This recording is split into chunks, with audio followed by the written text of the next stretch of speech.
দর্শক, আজ আমরা আমাদের স্টুডিওতে একজন বাবাকে আমন্ত্রণ জানিয়েছি। আমরা তার কাছ থেকে জানব জীবন সারণ্যে বাবা হওয়া বিষয়ে তার উপলব্ধি কী। হয়তো সেটি আপনার অনেকের জীবনের সাথে মিলে যেতে পারে। আবার যারা ভবিষ্যতে বাবা হতে যাচ্ছেন তারা কিছুটা হলেও অভিজ্ঞতার ভাগ নিতে পারবেন। অভিজ্ঞতা নেবার জন্য সবসময় যে ওই পরিস্থিতির মধ্যে যেতে হবে এমন তো আর নয়। তো চলুন কথা না বাড়িয়ে আমরা কাজ শুরু করি। তার আগে বলে নেই, এই চ্যানেলে আমরা সাধারণত পেশাগত দক্ষতা এবং বিভিন্ন সফট স্কিল নিয়ে আলোচনা করি। তো আমাদের আলোচনা এবং শর্ট কোর্সগুলো ফান মোডে হলেও আমরা এই বিষয়ে অত্যন্ত সিরিয়াস। ভালো লাগলে লাইক দেবেন, উপকারী মনে হলে শেয়ার করবেন এবং চ্যানেলটা সাবস্ক্রাইব করে রাখবেন। তো চলুন শুরু করা যাক। আঙ্কেল, সালাম আলাইকুম। আপনার পরিচয় দেবেন একটু করে। কথা বলা শুরু করার আগে আমরা একটু পরিচিত হতে চাই। বাবা, একজন বাবার সাক্ষাৎকার নিতে তো তুমি ডেকেছো, তাই না? জি, ঠিক বলেছেন। তাহলে বাবার পরিচয়টা না হয় থাক। ব্যক্তি পরিচয়টা মনে হয় এখানে বড় কিছু নয়। পৃথিবীতে 700 কোটি মানুষের মধ্যে 150 কোটি বাবা আছে। আজ না হয় বাবা নিয়ে কথা বলি। জি জি আঙ্কেল, ঠিক বলেছেন। ওকে, নো প্রবলেম। আচ্ছা, আপনার কি মনে হয় সংসারের বাবার ভূমিকা বেশি নাকি মায়ের ভূমিকা বেশি? সুখ দুঃখ কি ওজন করা যায়? না তো। তাহলে একটি পারিবারিক প্রতিষ্ঠান তৈরি করতে গেলে কার ভূমিকা বেশি সেটি এভাবে বলা যায় না বাবা। ধরো মহাসাগরে একটি নৌকা ভাসছে। ভাসছে না, ডুবে যাবে ভাব। দুইজন দুই প্রান্তে। এখন এই নৌকাটা ভাসিয়ে রাখতে কার ভূমিকা কম কার ভূমিকা বেশি তুমি কিভাবে বলবে? তা বটে। আচ্ছা, ধরে নিলাম দুজনের ভূমিকাই সমান। তো আপনি একটি কথা বলেছেন, পারিবারিক প্রতিষ্ঠান। পরিবার আবার প্রতিষ্ঠান হয় কি করে? এইবার তো বাবা মুশকিলে ফেললে। আচ্ছা, প্রতিষ্ঠান বলতে আমরা মাত্র একটি অবকাঠামোকে বুঝি। পরিবার অবশ্যই একটি প্রতিষ্ঠান। আসলে প্রতিষ্ঠানের তিনটি মূল বৈশিষ্ট্য থাকতে হয়। প্রথমত হলো, আচ্ছা থাক আঙ্কেল, আজ আমরা প্রতিষ্ঠান নিয়ে আলোচনা নাই বা করলাম। সময় কম, আমরা আসল আলোচনায় থাকি। তো আপনি কি আমাদের একটু বলবেন যে মানুষ বাবা মা হয় কেন? মানুষ কেন সন্তান নেয়? তুমি বিপদেই ফেললে দেখছি। সন্তান জন্মদান প্রক্রিয়াটি অত্যন্ত বিশ্রী একটি কাজ। এই বিশ্রী কাজটি মানুষ করতো না বলেই প্রকৃতি নর নারীর শরীরে হরমোন নামক এক জাতীয় রাসায়নিক দিয়েছে। এতে নর নারী পরস্পরের প্রতি আসক্ত হয় এবং সন্তান জন্ম দেয়। মানুষ বাবা মা হয় না, প্রকৃতি বাবা মা তৈরি করে। কি বলছেন এসব? মানুষ বাবা মা হয় না মানে? সন্তান না হলে মানুষ হায় হায় করে, কত কি করে, আর আপনি বলছেন মানুষ বাবা মা হয় না? ব্যাপারটা একটু বুঝিয়ে বলেন দেখি।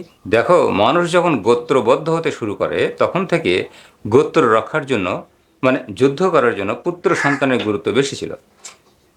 এরপর সামন্ত যুগে বংশ রক্ষার জন্য পুত্র সন্তান প্রয়োজন ছিল।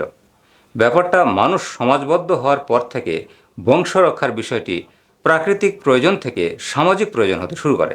মানুষ সামাজিক শিক্ষার অংশ হিসেবে সহজাতভাবেই ধরে নেয় তাকে বাবা মা হতে হবে। এটি সামাজিক শিক্ষার অংশ। আসলে বাবা মা হতেই হবে এমন কোনো কথা নেই। আচ্ছা, আপনার কি মনে হয় পরিবারে শিশুরা কাকে বেশি ভালোবাসে, বাবাকে নাকি মাকে? তা তোমার কি মনে হয়? অবভিয়াসলি মাকে ভালোবাসে। আমিও আমার মাকে ভালোবাসি। তো উত্তর তো পেয়ে গেলে। হ্যাঁ, তাই তো। আচ্ছা, সন্তানরা মাকেই ভালোবাসে বেশি, এর কারণ কি বলে আপনি মনে করেন? দেখো, বাবার স্নেহ, ভালোবাসা, অবদান এসব সন্তানের কাছে খুব বেশি ভিজিবল হয় না। তোমাকে কয়েকটা উদাহরণ দিই। মা যেভাবে সন্তানকে গোপনে হাতের মুঠোয় কিছু খুচরো টাকা দিয়ে দেয়, যা দিয়ে সন্তান তার শখের অনেক কিছু মেটাতে পারে, কিন্তু বাবা সেভাবে দেয় না। তার দেয়াটা সবসময় লজিক্যাল হয়। তার খরচের বেশিরভাগ অংশটাই বাবা নিজেই করেন। জুতোটা দামি হলেও তিনি নিজেই গিয়ে কিনে নিয়ে এসে দেন, টাকা তার হাতে দেন না। সন্তান বড় হলে যখন স্কুল কলেজ বা ইউনিভার্সিটিতে পড়ে, তখন মেস কর্তৃপক্ষকে যৎসামান্য যে টাকাটা দেয় তা দিয়ে সে অরুচিকর এই 3 বেলা খাবার কষ্ট করে তাকে গিলতেই হয়। এতে করে প্রতি লোকমার সাথে সাথে তার বাবার উপরে বিরক্তিটা অনেক বেড়ে যায়। মা কত মজার মজার পিঠা, কেক, পছন্দের খাবার তৈরি করে খাওয়ায়, কিন্তু দেখো, বাবা ওই পছন্দের খাবার তৈরির উপাদানগুলি আনার জন্য তাকে বাজারে পাঠিয়ে কষ্ট দেয়। এতে বাবার উপর বিরক্তিটা মনে হয় আরও বেড়ে যায়। সন্তানরা ভাই বোন, ভাগনা ভাগ্নি ও নিকট আত্মীয়দের নিয়ে সংসারে যখন আনন্দের জোয়ার বইতে থাকে, হৈ হুল্লোড় এবং অট্টহাসির শব্দে যখন প্রতিবেশীরা অতিষ্ঠ হয়ে ওঠে, তখন বাবা এসে সে আনন্দের জোয়ারে বাদ সাধে। মা যদি কিছু বলেও তবু তা হয় এমন, তোদের বাবা দেখলে শুনলে কিন্তু রাগ করবে, বকা দেবে। এতে করে বাবার উপর বিরক্তিটা আরও বেড়ে যায়। বাবারা সন্তানদের তেমন আনন্দ করতে দেয় না। বাবারা সবসময় না শব্দটি বেশি বলে থাকেন। অসুস্থ হলে মা সন্তানের কপালে হাত দিয়ে আদর স্নেহ দিয়ে সোহাগ দিয়ে করে সন্তানকে সান্ত্বনা দেওয়ার চেষ্টা করে। আর বিরক্তিকর ক্যাপসুল, বড় বড় ট্যাবলেট জোর করে বাবাই খাইয়ে দেয়। নয়তো ইঞ্জেকশন পুশ করার সময় জোর করে হাত ঠেসে ধরে রাখে বাবারাই। তেড়িবেড়ি করলে ধমকের ব্যবস্থা তিনিই করেন। তখন বাবার উপর বিরক্তিটা আরও বেড়ে যায়। ধরো মা রান্না করে খাওয়ায়, বাবাকে কখনো এই কাজটি করতে দেখা যায় না। মা ভালো ভালো জিনিস বাজার থেকে আনতে বলে, অথচ বাবা ঘুরে ঘুরে কম দামের জিনিসগুলো কিনে নিয়ে আসে। শুকনো পোকায় ধরা আধা পচা আনাজপত্র কিনে নিয়ে আসে। এভাবে বাবার উপর বিরক্তিটা বাড়তেই থাকে। এমনকি বাচ্চার মাও চরম বিরক্তি প্রকাশ করতে থাকে। দেশে যখন আন্তর্জাতিক মানের ওয়াজ মাহফিল হয়, তখন মায়ের ফজিলত এবং হাদিস যেভাবে তারা মনে রাখেন, বাবার ফজিলত ও হাদিস সেভাবে মনে রাখেন না। এতে করে বাবার প্রতি কোনো প্রকার আগ্রহ বোধ করার কোনো কারণ সন্তান দেখেন না। গায়ক এবং কবিদের গানে এবং সুরে মাকে যতটা পাওয়া যায়, বাবাকে কিন্তু সেভাবে পাওয়া যায় না। ফলে বাবা একটি রসকসহীন শুকনো কাঠের টুকরো হিসেবে সংসারে অবস্থান করতে থাকে, যার প্রতি অন্যদের আগ্রহ সৃষ্টি হওয়ার কোনোই কারণ খুঁজে পাওয়া যায় না।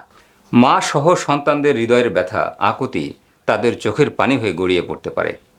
তারা তাদের হতাশা, অপ্রাপ্তির কথা তার স্বরে বলতে পারে, কিন্তু বাবাদের কোনো হৃদয় থাকে না। থাকলেও সেখানে কোনো ব্যথা থাকে না।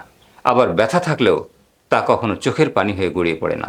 হৃদয়ের রক্তক্ষরণ হৃদয় থেকে যায়। ফলে এমন হৃদয়হীন একটি পাথরখণ্ডের জন্য কারো কোনো দুর্বলতা থাকার যৌক্তিক কোনো কারণ নেই। মা পিঠা পুলি পান্তা দিয়ে যখন সন্তানকে সমাদর করতে থাকে, বাবা তখন হালের গরু লাঙ্গল জোয়াল দিয়ে পাথারে যাওয়ার তাড়া দিতে থাকে। এমন নিষ্ঠুর বাবার প্রতি শ্রদ্ধা বা আবেগ সৃষ্টি হওয়ার কোনো কারণ থাকার কথা নয়। সন্তান যখন ক্রান্তিকর পড়াশোনা করতে চায় না, তখন তার হাত থেকে ফোন কেড়ে নেয় বাবাই। টিভি বন্ধ করে দেয়া, খাবার বন্ধ করে দেওয়া, কিল ঘুষি দেয়া, বাড়ি থেকে তাড়িয়ে দেওয়ার অমানবিক কাজগুলি সাধারণত বাবা নামক এই অমানুষটি করে থাকেন। এমন অমানুষকে শ্রদ্ধা করার কোনো কারণ নেই। আঙ্কেল থাক, আর বলতে হবে না। আমরা না, বলতে হবে না কেন? বলতেই তো এসেছি। এরপর ধরো কোনো কারণে বাবা যদি দ্বিতীয়বার বিয়ে করে ফেলে, তাহলে তো কথাই নেই। এদেশে বাবা হওয়ার পর তিনি আর পরিবার সমাজের কাছে মানুষ থাকেন না।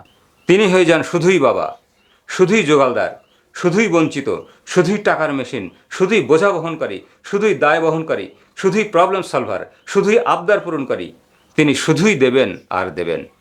তার দেবার ক্ষমতা বা সীমা যাই হোক না কেন, তাকে শুধু অকাতরে দিতে হবে। তার শরীর নেই, তার মন নেই, তার অবয়ব নেই। তিনি শুধুই মানুষহীন মানব। আঙ্কেল, ইন্টারভিউর একটা নিয়ম আছে।